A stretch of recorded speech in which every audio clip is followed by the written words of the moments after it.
إن الحمد لله والصلاة والسلام على رسول الله أعوذ بالله من الشيطان الرجيم بسم الله الرحمن الرحيم فإذا قرأت القرآن فاستعذ بالله من الشيطان الرجيم সম্মানিত প্রিয় বন্ধুগণ এবং আমাকে যারা দেখছেন কাছে ও দূরে দেশ ও দেশের বাইরে সবাইকে জানাই আসসালামু আলাইকুম ওয়া রাহমাতুল্লাহি ওয়া বারাকাতুহু।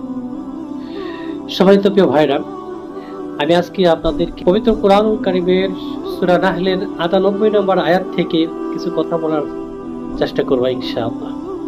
মহান আল্লাহ পাক রব্বুল আলামিন সূরা নাহলের ৯৮ নম্বর আয়াতে বলেন, ফাইদা ক্বরাতাল কুরআনা ফাস্তাইজ বিল্লাহি মিনাশ শাইতানির রাজীম। যখন কোরআন পাঠ শুরু করবে তখন অভিশপ্ত শয়তান থেকে আল্লাহর কাছে আশ্রয় চাই। এই আয়াতের মাধ্যমে আল্লাহ পাক রব্বুল আলামিন আমাদেরকে জানিয়ে দিলেন, যখন আমরা কোরআন পাঠ শুরু করতে যাব তখন মহান আল্লাহ তাআলার কাছে শয়তানের কাছ থেকে আশ্রয় চাইতে বলা হয়েছে।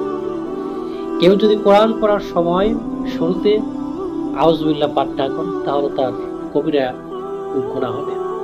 সম্মানিত প্রিয় ভাইয়েরা, আল্লাহ পাক রব্বুল আলামিন পৃথিবীতে আরো যত বিধান আছে, নামাজ, রোজা, হজ, যাকাত, অন্য কোনো কাজের ক্ষেত্রে পৃথিবীর কোনো মানুষকে আউযুবিল্লাহ পড়ার জন্য উপদেশও দেননি।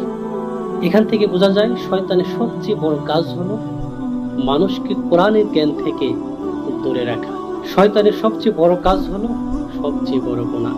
তাই আয়াতটির আলোকে সহজে বলা যায় শয়তানের সবচেয়ে বড় কাজ হলো তথা সবচেয়ে বড় গুনাহ কোরআনের জ্ঞান না থাকে। আল্লাহ পাক রব্বুল আলামিন আমাদের সবাইকে পবিত্র কোরআনুল কারীমের শুরুতে আউযুবিল্লাহ পড়ার আমল করার তৌফিক দান করুন।